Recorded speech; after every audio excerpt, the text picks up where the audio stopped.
En particulier de la JNO. L'idée de notre intervention de ce matin, c'est déjà de peut-être donner la tendance pour cet automne, même si on n'a pas de boule de cristal sur la suite, mais au moins les premiers indicateurs d'évaluation du risque. Peut-être de revenir aussi sur l'année dernière, parce que l'an dernier, c'était une année assez particulière, donc je ne vais pas détailler à ce stade, vous verrez. Et puis, rappeler les principales recommandations pour limiter le risque vis-à-vis de cette maladie des céréales.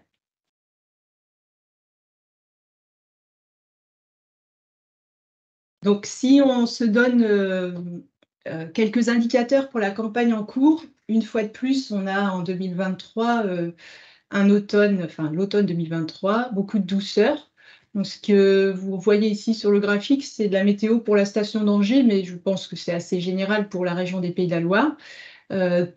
Tout ce qui apparaît en rose au-dessus de la courbe centrale, c'est lorsque les températures de la période considérée, là, donc par exemple ici début septembre, sont supérieures à la médiane. Donc vous voyez finalement de septembre à fin octobre, on est très fréquemment avec des températures au-dessus de la médiane, ce qui fait de cette année encore une année très très douce, une fin d'été-automne très très chaude. Et vous avez ici l'année dernière, pour vous donner le repère. Donc l'année dernière, c'était aussi préoccupant parce qu'on avait de la douceur prolongée juste au moment des premières levées des levées de céréales.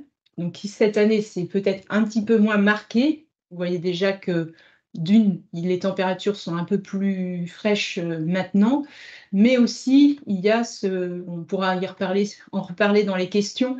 Il y a aussi cet épisode de pluie, enfin je parle d'épisode, mais c'est un très long épisode qui perturbe les semis et de fait, une partie des semis n'est pas exposée puisqu'elle n'a pas pu être réalisée.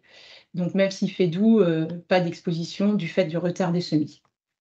En revanche, pour les parcelles semées début octobre, on a eu des phases d'exposition et on va le voir, les pucerons peuvent être présents de façon déjà importante. Alors justement, voilà les comptages qu'on peut faire dans nos essais. Alors j'ai pris l'exemple du Magnerot, notre station de Poitou-Charentes voisine, sur laquelle nous conduisons beaucoup d'essais autour de cette problématique de la JNO. Donc vous avez ici les plantes habitées par les pucerons dans les essais semés plutôt, là c'est du 6 octobre, hein, donc un semis précoce.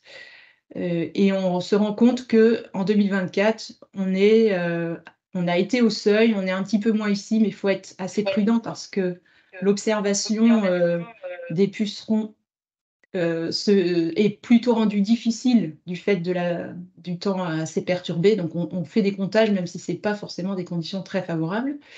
Et on peut supposer qu'on est à peu près autour de 10% de plantes habitées, ce qui correspond au seuil d'intervention pour ces semis très précoces.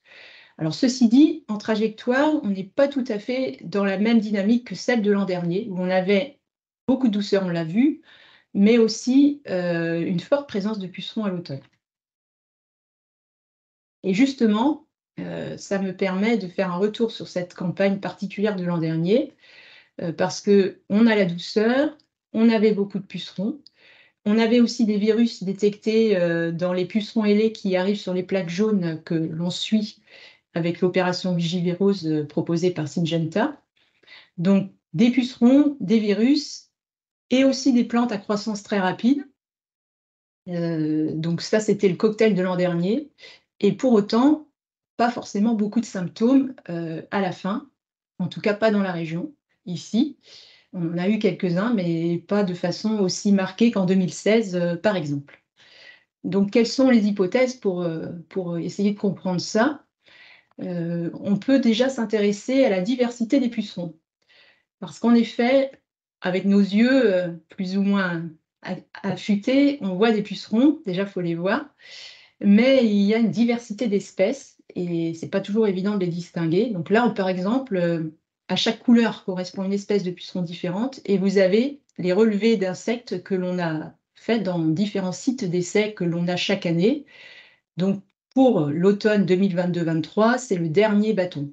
Si on regarde par exemple le site de Loire-Authion, donc c'est un essai conduit par nos collègues de la FNAMS en vallée de l'Authion, on avait l'année dernière beaucoup d'Europalociforme paddy, mais aussi un peu de maïdis en rose, un petit peu de Cytobion avené, c'est le puceron qui va sur les épis des céréales, et un autre puceron, Schizaphis graminum.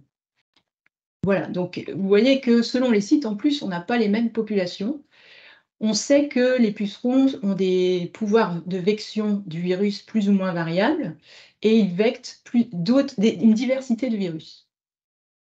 Donc, pour l'illustrer, on a remis cette publication de 2020 qui vous montre les différents genres de virus vectés par les pucerons. Les plus problématiques, d'après la bibliographie, sont quand même ce genre, donc le lutéovirus de genre PAV et MAV, qui est, pour le PAV, préférentiellement vecté par le fameux Rhopalociforme paddy, un puceron assez trapu, vert olive, avec le derrière assez brun, donc celui qu'on voyait de façon importante là, dans l'essai de Loire-Othion l'année dernière. Le MAV, c'est plutôt Cytobion avené ou le puceron tout vert, Metopolophium dirudum. Et puis, vous voyez que le Schizaphis graminum, lui, vecte plutôt d'autres genres de virus. Voilà. Donc, cette diversité peut expliquer que d'une parcelle à l'autre, même si on voit des pucerons, il n'y a peut-être pas la même quantité de maladies. Et on serait sans doute plus intelligent à avoir la capacité à faire un lien entre type de puceron, aller au niveau supérieur dans le diagnostic, type de puceron et virus potentiellement transmis, même si les ailés des plaques, on l'a vu, pouvaient être porteurs de virus, mais détectés par test ELISA. Donc pour résumer, bilan de l'année dernière, des espèces de pucerons peut-être moins vectrices qui expliqueraient la moindre prolifération de l'épidémie de JNO, une infection de plantes à croissance rapide sur des plantes à croissance rapide, puis vu la chaleur de l'automne dernier, donc peut-être un impact du virus qui a été atténué. Hypothèse numéro 3, également un froid un peu prononcé en février qui aurait pu ralentir le développement du virus.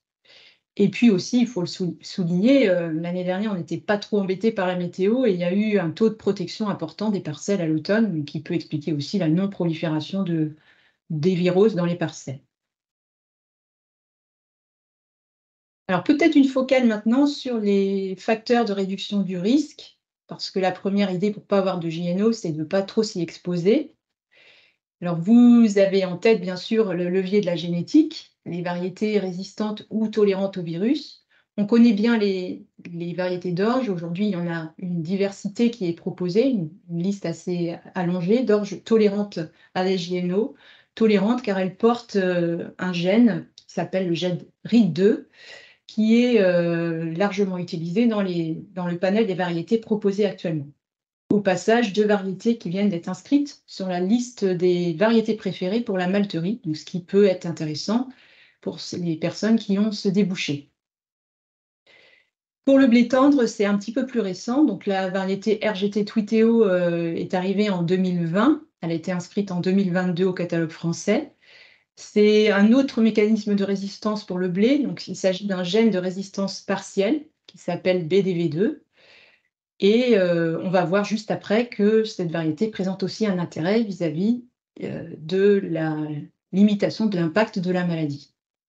La seule précaution qu'on peut mettre en avant à ce stade, c'est de se dire ces gènes, plus ils sont en contact avec les pucerons, et donc plutôt le virus, indirectement via les pucerons, plus ils risquent d'être contournés. C'est-à-dire qu'ils exercent une pression de sélection sur le virus. Et de ce fait, ils pourraient être contournés à terme. Donc, tout l'effort de la recherche en sélection aujourd'hui, c'est d'essayer d'empiler plusieurs gènes de tolérance ou de résistance pour arriver à avoir des résistances plus durables. Une petite focale sur Twiteo pour vous montrer que, bon, d'une, c'est une résistance partielle, donc on peut voir des symptômes au champ sur cette variété. On peut voir des taches, des feuilles rougies ou jaunies par la GNO. Elle n'est pas totalement indemne. Il y a des pertes de rendement, mais qui sont nettement moins prononcées que sur des variétés sensibles. Donc pour l'illustrer, vous avez ici la synthèse de 2 essais, 2022-2023, dans lesquels il y avait de la jaunisse. C'est des essais sur lesquels on fait deux modalités pour la même variété. une modalité protégée insecticide, une modalité non protégée insecticide. Et vous voyez que Tweeteo, l'écart entre traité et non traité est de 10%, quand il est de près de 35%, c'est la moyenne des 2 essais, pour la variété sensible. Donc voici pour les résistances et la génétique. Deuxième levier important, bien sûr, la date de semis. Alors, je ne fais pas de mauvaise plaisanterie vu les conditions de l'année, mais vous voyez que le semis, enfin, vous le savez, mais ça l'illustre ici avec une synthèse assez solide hein, de nos essais sur une longue période, 2006-2015, s'il fallait le redémontrer. Plus on a des semis tardifs, vers la droite, que ce soit sur l'orge ou vers le blé, plus la proportion de parcelles indemnes de virus est élevée. Et inversement, quand on est en semis très précoce. Certes, certaines années, j'ai en tête toujours 2016, même si on a semé raisonnablement, vu les conditions climatiques et la population de pucerons et la circulation de virus, on a quand même eu 30% ici et 19% ici de parcelles fortement attaquées, pour autant, malgré le fait d'avoir eu des semis assez raisonnables. Alors pour illustrer peut-être un peu plus quantitativement, là, on vous présente un essai de 2020. Ouais, c'est bon. Toujours sur notre station du Magnereau. Un semis précoce ici, un semis un peu plus tardif ici.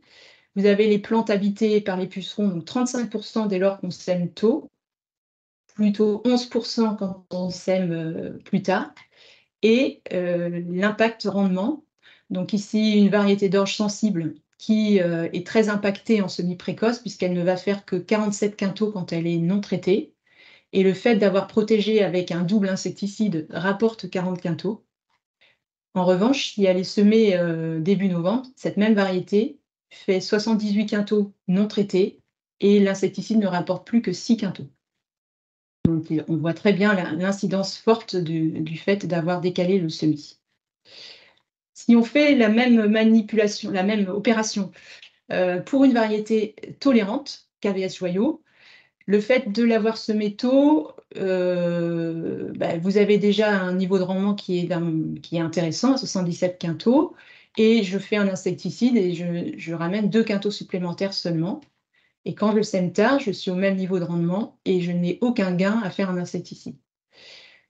Donc la morale de l'histoire, la première, c'est qu'on va éviter de semer joyau trop tôt, parce que le fait de la semer trop tôt va l'exposer à une potentiellement à plus de virus, et donc risque de mettre en difficulté la résistance génétique, donc je l'ai évoqué tout à l'heure. Et deuxième enseignement, on ne va pas traiter la variété tolérante. Certes, en semis très précoce, on peut voir un petit gain de rendement. Vous voyez ici qu'il est négligeable, parfois un peu plus élevé. Mais là aussi, le fait de systématiser les insecticides, ce n'est pas le contournement de gènes qu'on va avoir là, mais plutôt la sélection de pucerons résistants aux pérétrinoïdes, ce qui va nous poser des problèmes à terme. Aussi, on recommande d'observer les parcelles. Alors, ce n'est pas forcément facile à voir, les pucerons. Donc, première recommandation, regarder ce qui se passe un peu autour et s'appuyer notamment sur le bulletin de la surveillance biologique du territoire qui vous donne déjà une idée avec des personnes qui vont consacrer du temps à l'observation de ce qui circule dans l'environnement. Si des pucerons sont signalés, il faut aller voir vos parcelles. Et tant qu'à faire, observer par des belles journées, un peu comme celle qu'on avait hier, et plutôt en milieu de journée quand il fait pas trop froid. Donc c'est pas forcément évident d'avoir ce créneau-là, mais quand on l'a, on est à peu près sûr de bien voir les pucerons. Et on ne va intervenir que si on a atteint le seuil, c'est-à-dire 10% de plantes habitées par au moins un puceron. Ou, il ne faut pas oublier la deuxième partie de la règle du jeu, présence de pucerons depuis plus de 10 jours. Donc là, en ce moment, si je reviens sur l'essai du Magnereau présenté tout à l'heure, on n'est pas toujours au seuil de 10% selon les dates et les conditions d'observation, mais en revanche, là, les pucerons séjournaient depuis plus de 10 jours. Donc le seuil est atteint dans ce cadre-là, un semis très précoce. Alors, je fais juste un focus sur la cicadelle parce que c'est un petit peu différent, mais pour rappeler les seuils d'observation. Donc déjà, la cicadelle, il ne faut pas se tromper d'insectes. Alors c'est celle-ci, la cicadelle beige, qui est très caractéristique par la présence de ces bandes blanches beige là, alternées sur le sommet, et qu'il ne faut pas confondre avec la cicadelle verte qui, elle, ne présente pas de risque. C'est uniquement la beige qui peut transmettre le virus de la maladie des pieds chétifs. Donc cet insecte-là va plutôt être potentiellement observé en début d'automne. Donc on va la prendre en compte dès la levée des céréales et jusqu'au début de talage. Alors l'idéal pour décider, en fait, c'est de placer les plaques jaunes dans des parcelles et de regarder le nombre de captures hebdomadaires. Donc si on a plus de 30 captures par semaine, on a atteint le seuil d'intervention. Si on n'a pas de plaques jaunes, il faut circuler dans la parcelle, là encore, quand il fait beau. Et puis si on voit au moins à 5 endroits de la parcelle voler plusieurs cicadelles dans ces 5 endroits, ben, il est probable qu'on ait atteint le seuil. C'est moins facile de décider par rapport, en comparaison avec le seuil plaque jaune. On peut également dire que on va avoir prochainement, et normalement à l'automne, cet automne, est inscrite la première variété d'orge résistante à la fois enfin, au moins tolérante, à la fois à la JNO et à la maladie des pieds chétifs. Donc c'est une bonne nouvelle, on va avoir aussi des leviers génétiques pour lutter contre les cicadelles. Alors, si on doit intervenir, il y a plusieurs noms commerciaux de produits, mais vous voyez qu'ils sont tous de la même famille, la famille des pyrétrinoïdes, 5 matières actives, mais qui appartiennent à cette même famille, donc un seul mode d'action. Et donc, c'est pour ça qu'il faut être prudent, parce que on pourrait très bien avoir rapidement un contournement de certains pucerons qui ne seraient plus sensibles à cette famille-là. Donc, on ne traite que si on est au seuil. Et il faut aussi avoir en tête que c'est un produit, ce sont des insecticides de contact, donc leur persistance d'action est limitée, 10 à 15 jours, que les nouvelles feuilles formées ne sont pas protégées, puisque n'ont pas, si elles se sont formées après l'application, elles n'ont pas d'insecticide. Et il faut continuer à surveiller les parcelles, même après une intervention, pour vérifier qu'on ne réatteint pas à nouveau le seuil de traitement. Ceci dit, pour les pucerons, il vaut mieux finalement intervenir un peu plus tard que trop tôt. Et pour l'illustrer, on vous a présenté ici 3 fois 7 essais, classés en 3 catégories: des essais à faible pression JNO, des essais à pression plus élevée et des essais à très forte pression. Et dans chacun de ces essais, on a comparé 4 choses. La première, bon, vous avez le témoin non traité, donc l'incidence de la maladie. Ici, pas très forte, moyennement forte et très forte ici. Ensuite, ici, on est intervenu dans le deuxième bâton au seuil de traitement, donc 10% de plantes habitées ou séjour des pucerons plus de 10 jours. Et on constate que, par exemple, si je m'intéresse à ces essais à faible pression, que je sois intervenu au seuil ou 15 jours après le seuil, j'ai le même résultat, donc pas très grave si j'ai un peu tardé à intervenir. Et là, je suis intervenue 2 fois, au seuil et un petit peu après. Et on voit que ça n'a rien apporté non plus d'intervenir 2 fois, compte tenu de la faible pression dans ces essais-là. Pour les essais à pression plus élevée, il peut être intéressant de passer 2 fois. Et pareil, le fait d'avoir retardé un peu l'application par rapport au seuil n'a pas apporté de préjudice majeur dans ce cas-là, a même été plus payant ici, mais ceci dit, ça reste inférieur au fait d'être passé 2 fois, vu la pression importante pour ces essais-là.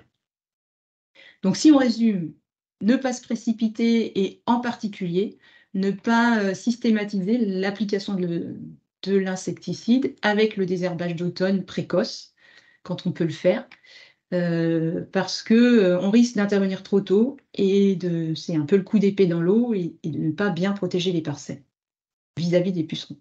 Pour les cicadelles, en revanche, c'est différent, hein. Dès que vous atteignez le seuil, il est recommandé d'intervenir, ne pas tarder.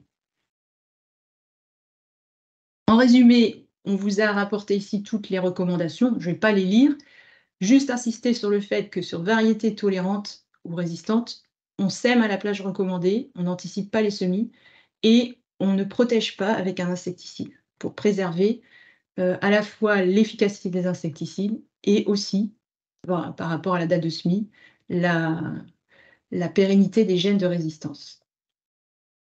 Alors, dans les pistes actuellement travaillées par Arvalis et puis d'autres partenaires, et puis qu'est-ce qui peut nous faciliter la tâche dans les années à venir? Bon, déjà, une offre élargie de variétés résistantes. On voit que les variétés tolérantes cicadelles, enfin pieds chétifs, vont arriver très prochainement. Deuxième point de travail, axe de travail, c'est la meilleure évaluation du risque et nous sommes actuellement en train de finaliser un modèle de prévision du taux de plantes habitées, par les pucerons à l'automne, ce qui va simplifier, s'il est pertinent, le suivi des parcelles. Nous évaluons aussi des solutions de biocontrôle parce qu'il il n'y a même pas d'insecticides nouveaux qui arrivent sur le marché, donc c'est plutôt des propositions de biocontrôle qui sont testées. Alors, elles ne sont pas sans effet, mais malheureusement, pour l'instant, pas encore à la hauteur des insecticides de la chimie classique. Et vous l'avez compris, on travaille aussi sur la meilleure compréhension des relations vecteur-virus, donc puceron-virus, pour essayer d'être plus fin dans l'appréhension du risque JNO.